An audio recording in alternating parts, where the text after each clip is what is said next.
Today's lecture is on food shortages. I'm going to cover two main aspects: causes of food shortages and policies, governmental as well as individual choices to deal with food shortages. Now, looking at the first, causes of food shortages, one can say that there are short-term food shortages and there are long-term causes of food shortages.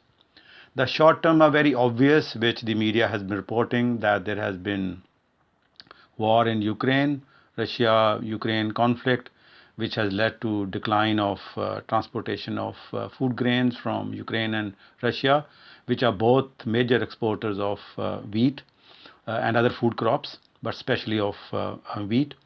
And also the rise in fuel prices, which also leads to rise in transportation and creates bottlenecks in the transportation of food reaching supermarkets and other food outlets.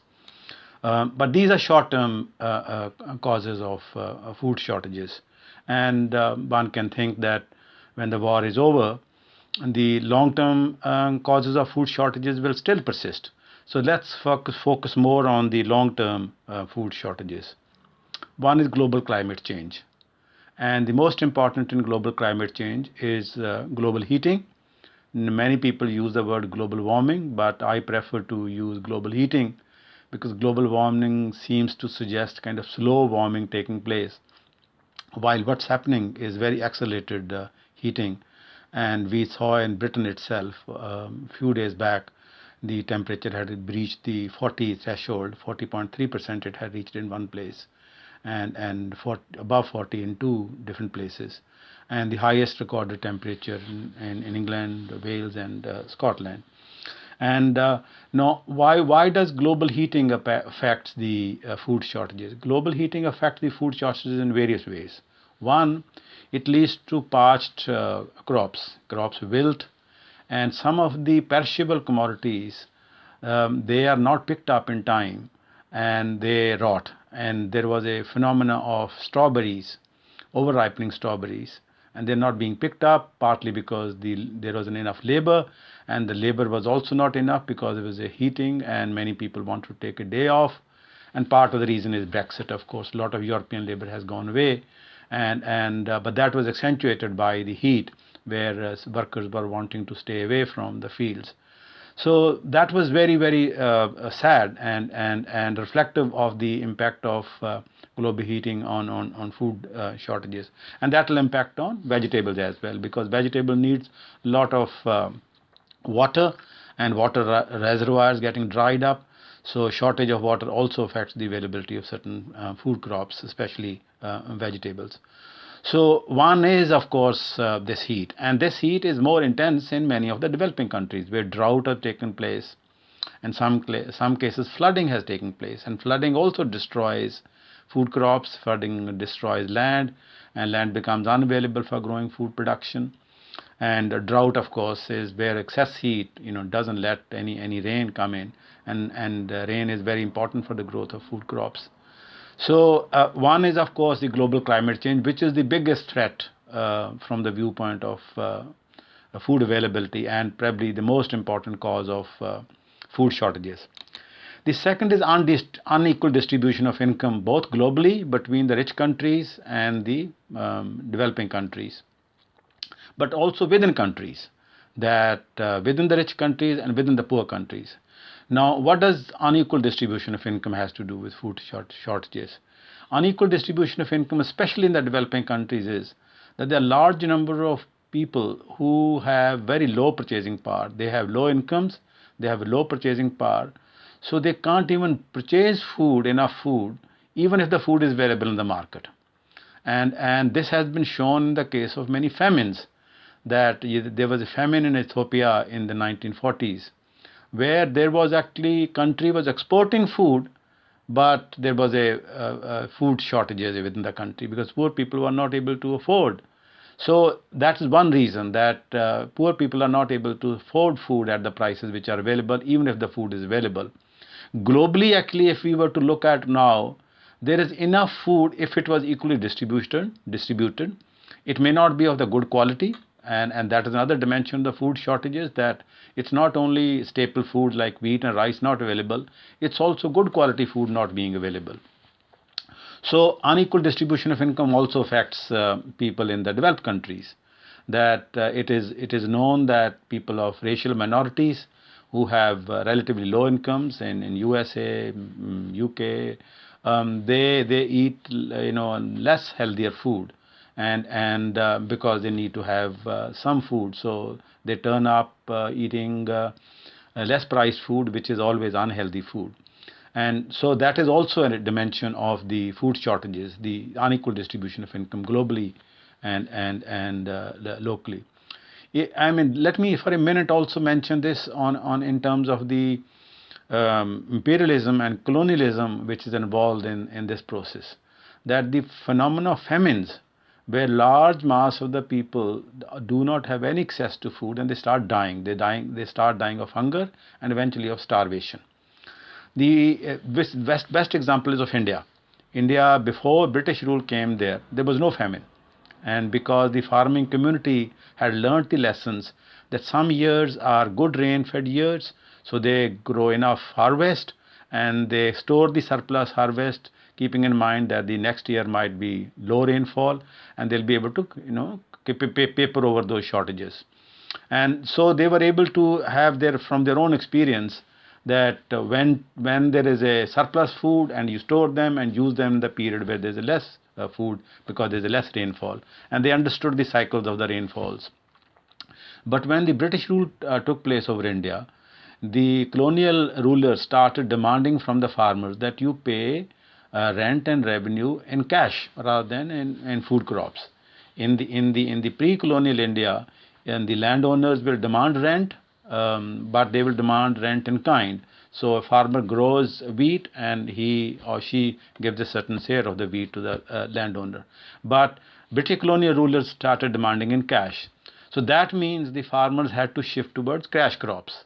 And one example is that the growing of cotton and indigo, and which means that the area under food grains fell down even in those years when there was enough rainfall. So even in those years where there was enough rainfall, farmers were able to grow food which was just sufficient for that year. They did not have the surplus. When the next year came, or 2 years after that, when there was less rainfall and there was less food production, they hadn't the stores. So then large number of people died. The first great famine took place in 1871, and this was repeated after every 10 years, and virtually millions of people died. And the biggest was, of course, 1943, the Bengal famine, which has been highlighted by Amartya Sen, who got the Nobel Prize in Economics a few years back. He wrote a book on the famines, and he made this point as well. Of course, there is another dimension of the famines, that the women and young children, they are actually worse sufferers, because the distribution of food within the family, even in a poor family, is more biased towards male members of the family, especially male children. And so that's another adverse effect of the food shortages. The third aspect of food shortages is speculation of food, which means that when there are food shortages, there are large multinational companies which hoard food. And this is a very peculiar phenomena, that when there is a shortage, they actually hoard more. They create more shortages, because they know that if we create more shortages, the prices will shoot up. When the prices will shoot up, then we will release the food. So they'll make huge profits out of that. So speculation of trade by global multinational corporation is also contributed to food shortages, which is a created food shortages. It's not a real food short, but it's a created manufactured food shortages because of the profit motive of the big companies which hoard this food. The fourth reason is increasing importance of non-vegetarian food, because in the developed countries, of course, there is a phenomena of greater non-vegetarian food eaten, but even in the developing countries, with some section of the middle class becoming prosperous, there is an increasing move towards non-vegetarian food. Now one might say, why should that lead to food shortages? The reason is that the land which is allocated for growing cattle, which is then slaughtered to meet the needs, is much more than the land which will be used if they were vegetarian food. So the move towards non-vegetarian food has also led to decline of area under food crops, and along with that is also the rise of biofuel crops, that the for some of the companies, in order to search new sources of energy, have started growing food not for production but for using as a food source. For example, corn and maize and sugar are being used in Brazil and USA, not for actually meeting the food needs of people, but for using the purposes of creating a fuel out of that, because there's a fuel shortages, especially of oil and petroleum being shortages. The fifth reason is food waste. There's an enormous amount of food waste which takes place in the world. That people buy more food than they can consume, and they are not careful in consuming the food which they have, and food waste is also a source of food shortages.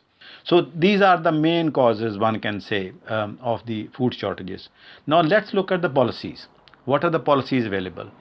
And when we look at the policies, we need to look at the policies at a global level, national level, institutional level, family level, individual level. Everything counts in this. That at a global level, obviously there is a need. There is a UN food program, that there is a need for efficient distribution of food from food surplus areas to food nutrition areas, because there are some parts of the world where it is not possible. They are either on high mountains and there is snowfall, excessive snowfall, or they excessively oriented towards droughts, and there is a need for food distribution, and that system of food distribution should be set up, and there should be increasing support given to organic agriculture, natural agriculture, and at a global level, the global countries need to agree to have food policies which do not allow speculation in food.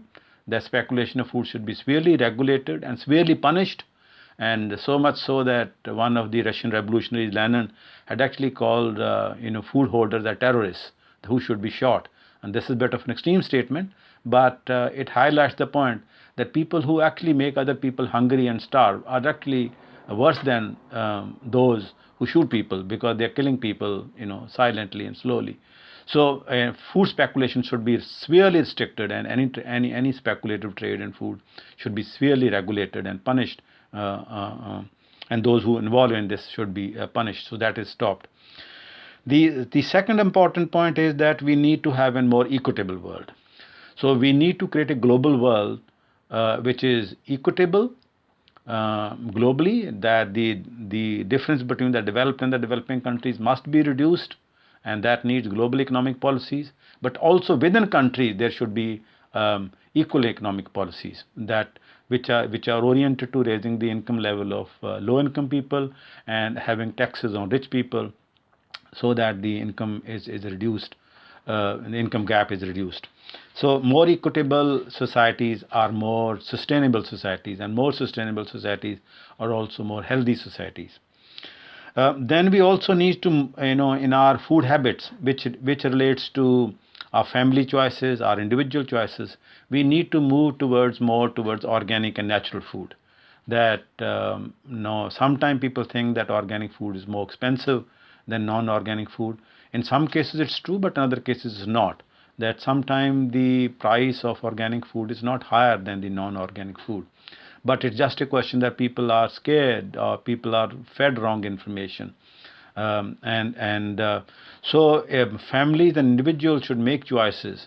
And sometimes people do make rational choices. There have been examples, for example, in Britain, of experiments where parents of working class families or low income families, when they go to the supermarket, they buy ordinary milk for themselves, but they buy organic milk for their children, because they think that they are already very damaged, but they don't want their children to be damaged. So they buy. So there is a growing consciousness of that, but that need to grow, which also means that greater reliance on local food production, that people should grow locally food, so that food is not transported from long distance trade, and because if there is a heavy transportation, that also leads to use of fossil fuels, which also create carbon dioxide emissions and lead to rise in temperature. And I said global heating is one of the causes of food shortages.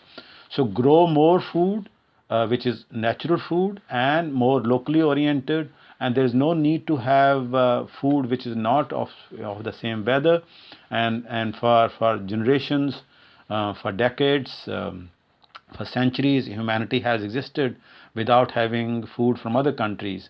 But those who control food markets, the international food companies, they are changing the taste of people, that you need to have strawberries in India, and New Zealand crops in UK, and so on and so forth. So shift towards local organic food is an important aspect of meeting with the problem of food shortages. And of course, finally, reduction of food waste, that we should be more conscious that large number of people go hungry in this world, and when we eat food in our daily lunch, dinner, breakfast, if we remain conscious of that, we would not create food waste. So we will buy less food, and if we buy less food, we will create less food waste, and also cook food, enough food which you can eat, and do not overcook, and do not over store in your fridge, which actually becomes out of date, and then you have to throw it away. So a conscious attempt to avoid food shortages. So the set of policies which are required to meet this huge challenge of food shortages. And I want to conclude by saying that the threat of food shortages is a very serious one, partly because population is rising, okay, and the rise in population, there will be greater demand of food, and at the same time there's increasing global heating. So the prospects for increasing food is declining, but the prospects of demand for food is increasing. So we are going to be faced with a severe emergency, food emergency.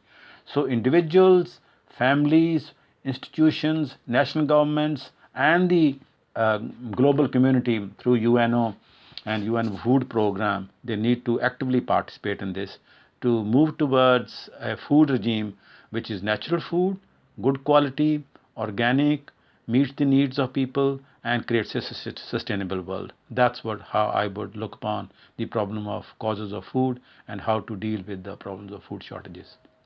Thank you.